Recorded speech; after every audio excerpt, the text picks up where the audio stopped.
Bob has been in the industry for a long time. He's the founder and owner of actually two companies, Nextoy, an award-winning product development and placement specialist. He's licensed over 100 toy and game products, including some you might have heard of, Crocodile Dentist, Gator Golf, and iTop. I'm going to hand over to Bob as quickly as I can here. We need to stay on time because you've got your pitches to get to, but we want you to hear what these guys have to say. So, well, please welcome Bob to the stage.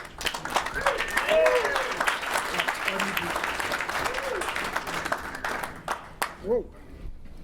Hi, thanks everybody. Is Mary Cousin in the room here somewhere? Mary, standing ovation.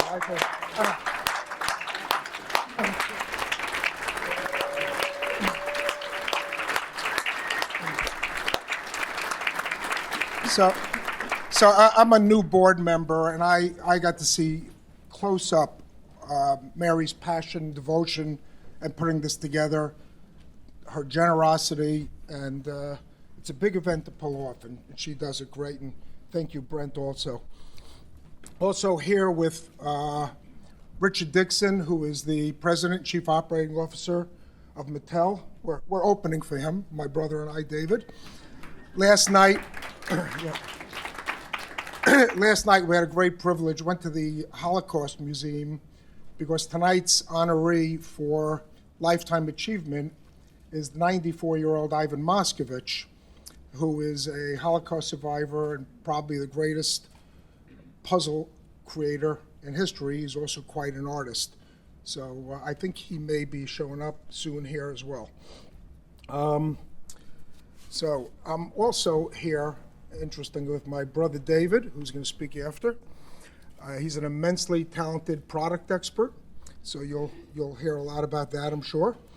My always supportive wife, Judy. My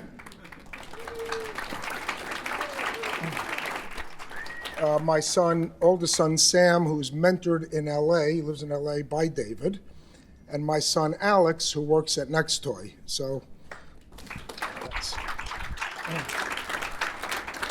we have a daughter too, but she's overseas teaching something.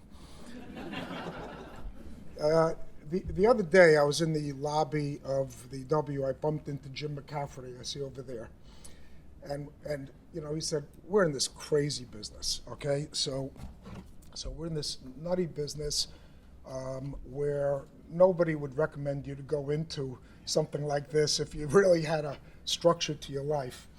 And it reminded me that we had this cartoon from some years ago at the Idiot Dinner in London. There's a toy inventor dinner in London. It's from 1990, I see it there. And this is a lot of our life right here, right? So I also see, you know, a lot of friendly faces, collaborators in this room, hopefully some future collaborators. And that and personal relationships is going to be a little bit of a theme. You'll hear this a few times when we're talking. I've worked with several people in this room over 30 years, 20 years, and I think sustaining those relationships has been extremely important to any kind of success that we've had, but it's really joyful in a lot of ways. I also learned that that's the secret, to surround yourself with people much more talented, which is about everybody, and persist with them. And what Nextoy does, so in Hollywood, a movie producer will put together a movie by assembling a script and perhaps actors, the writers, the director. You go to a studio and get a movie made. We do very much the same with the toy business, but substitute those parts out for industrial design and engineering and a lot of factory help and artists. And that's how we try to get our toys and games made. Nothing is really a single effort. Everything is really requires a lot of parts that we try to put together where, you know, it's a success for everybody. It's not always the case, but we try to do that.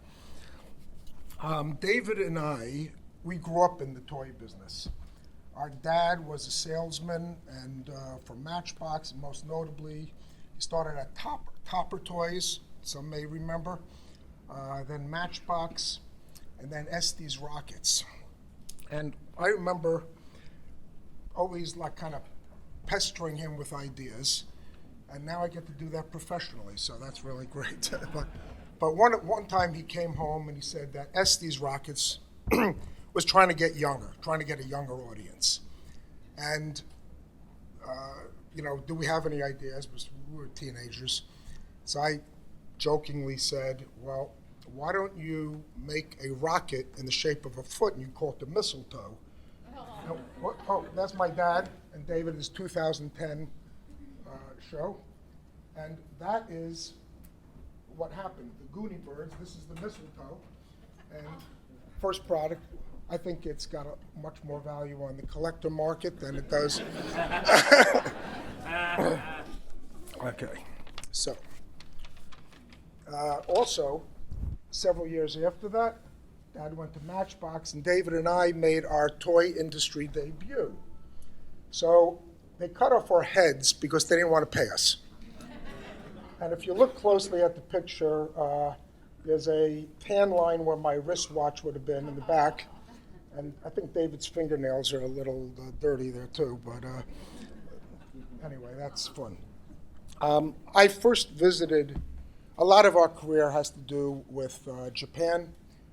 Visited Japan, I should count in the passport, but somewhere between 100 and 150 times. I worked for many years with some Japanese companies. I know a lot of the people we worked with here or in the room.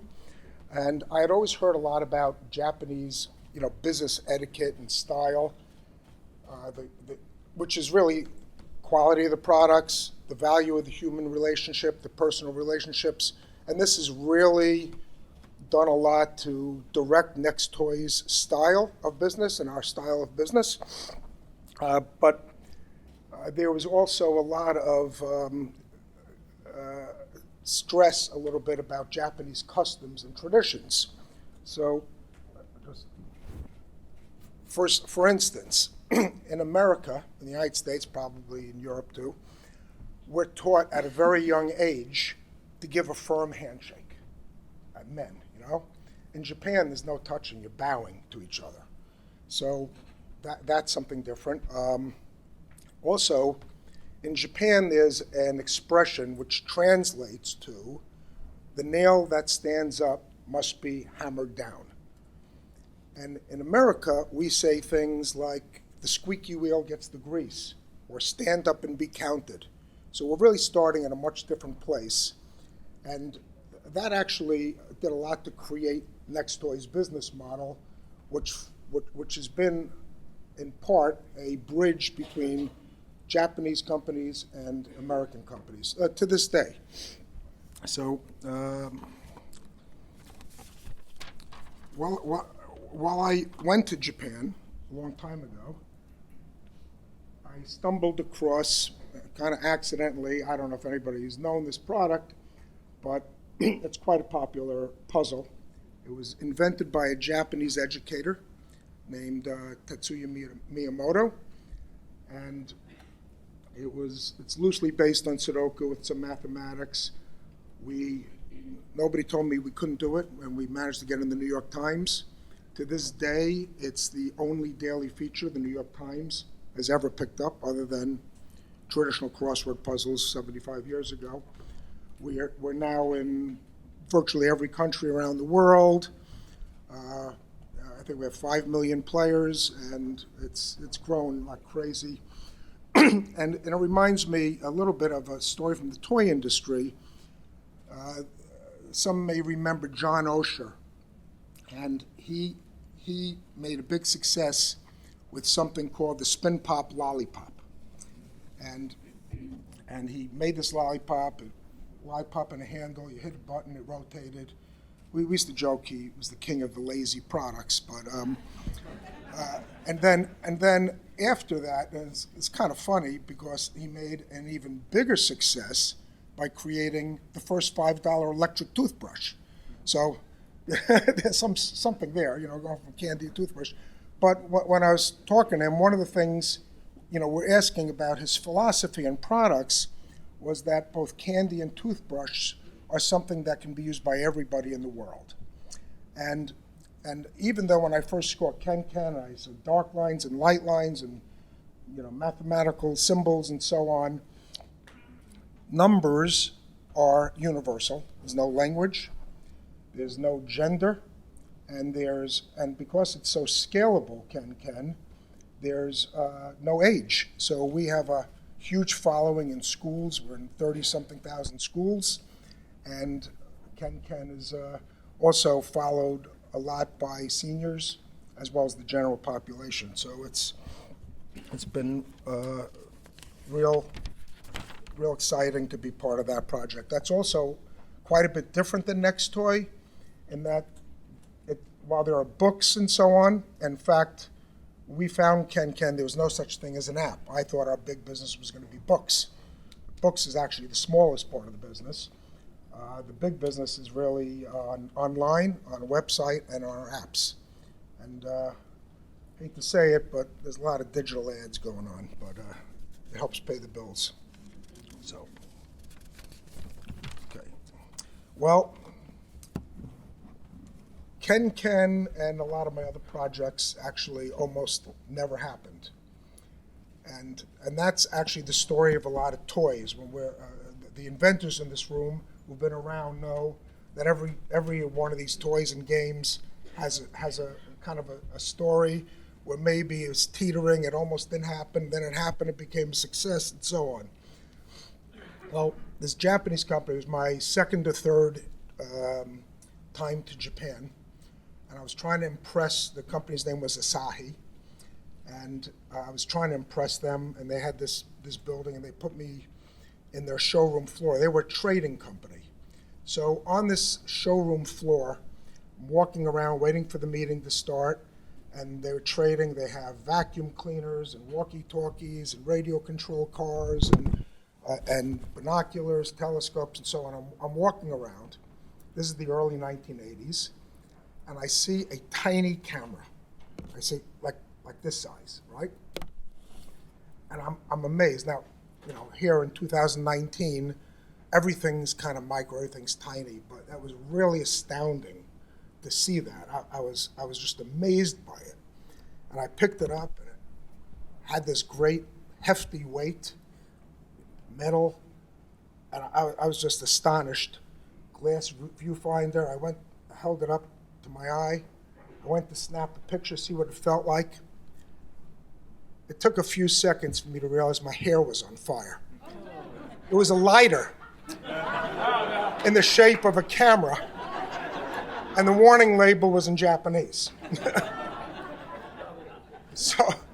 So after trying to groom myself, to put in perspective, it took like a year for my hair to grow out back probably. But I was grooming myself. I came back into the showroom, which now smelled pretty funky. And my colleague, who was bringing me into the company, came down. Obviously, something happened. What happened? So I told him the story. I said, well, in America, we have this saying, curiosity killed the cat. And I told him what happened. And he gave me actually the most wonderful response, which was, curiosity is the most important trait for a great businessman. So it was really just wonderful. And then, and actually you'll see here, I came back with the Japanese Beatles, and my hair grew back. That was 1989. It's with Fuhrer from the Parker Brothers and with Winning Moves. So anyway, that's things almost didn't happen, but it worked out. So staying curious is also important because you can see when things are trendy and happening. And I think everybody here is aware of this crazy fidget spinner craze a few years ago. And, we're aware of it. We were aware that it probably was kind of transient, but, spinning was really interesting. And I don't think it's a coincidence. We came up, actually, with a bunch of products that all have spinning features. I did with actually my partner Scott Balaban somewhere here, right there, with Octopus Shootout, and with Spin Master this year, and with Fidget Pop, which is a candy. This is it. It's a Fidget Pop candy spinner, and then you eat it, and that's with this gentleman, Scott Silverstein of YOLO Candy. So any of you inventors that have candy items, go see Scott. He's downstairs somewhere.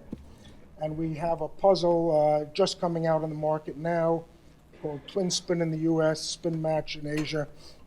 And each have spinning features. So, I also remember, interestingly, when you make presentations, our first presentation of Crocodile Dentist. And it was in Japan, and we had Crocodile Dentist, and we presented it to a very big game company. And the person there instantly dismissed it and said it was too much like Feed Me, the game that Milton Bradley had several years prior, based on the movie The Little Shop of Horrors. And it was like dismissed as quick as could be, that too much like that. The next presentation we had was with Milton Bradley. And it was with the great Mike Myers, who was the Inventor Advocacy Award winner last year, and a gentleman from Hasbro UK. Some may remember David Fear, not David Fuhrer, it sounds familiar, but David Fear. And David Fear, almost as instantly as it was dismissed the first time, said, I remember, my God, it's a classic. So you can get like these two totally opposite reactions. And he's been right, because it's been on the market now 30 years or something like that. So anyway, that's...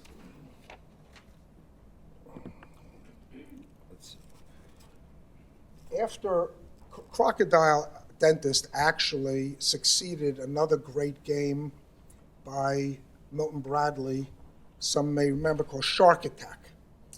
And it was invented by Eddie Goldfarb, and it came on the market. And then Crocodile Dentist was the next year. This is kind of really almost the heyday of these skill and action games coming out. And we were trying to figure out, wow, we have this big success with Crocodile Dentist, other than changing the color or the size, how do you merchandise? And we're completely stuck. I went to Toy Fair the year after, and I saw what I thought was this great product. I was wrong, but it was called, this is Shark Attack. And then the year after, I see Shark Attack Bowling. Wow, that is brilliant. What a brilliant merchandising. The fish became bowling pins, and the shark was the bowling ball. And it was, let's do a sports game with Crocodile Dentist. And we brainstormed a bunch of different sports, and we zeroed in on Crocodile Dentist Golf. And Shark Attack Bowling actually died very quickly, very, very quickly. And because it died, it was determined by management, Milton Bradley, and that these kind of derivatives don't work. Okay, that's dead. Crocodile Dentist Golf, dead. But there was a gentleman named Phil Grant inside Hasbro Games, Milton Bradley at the time, who just loved it so much, changed the name, kept it going, and it came out as Gator Golf, which has been a very big success. It's now in Goliath's line, and it's done very well. So, you just never know. Sometimes you have to be very lucky, and that was an extension of lucky. Let's see. Well, not all of our stories are so lucky. In the early 90s, we made with Tyco their first two action games. We made Bongo Congo and Rattle Me Bones. They came out. Bongo Congo was the lead item. The projections were, I think, about 400,000 pieces, and it was $15 wholesale, which is what we make our royalties on, so we always do the math. And Rattle Me Bones, the projections were less than half that, 180,000. It was about $10. What happened was that Bongo Congo, instead of hitting the 400,000 piece number, sold about 300,000 pieces. And Rattle Me Bones hit the projection of 180,000. But because Bongo Congo didn't hit the projection, even though the sales dollars were much higher than Rattle Me Bones, Bongo Congo was considered a failure, and Rattle Me Bones was considered the success. And Rattle Me Bones really did about half the number. So it was kind of an interesting story. I love products that are simple, new ways to play perfectly. I think a lot of people here know the game Twister as an example. I think inventors can also do very well in coming out with products that don't have to be heavily engineered, very sophisticated programming. They can be quite simple. And I'm always impressed by some of the things I see at Toy Fair from other inventors. I think there are inventors in the room from a lot of these products. These are all new ways to play.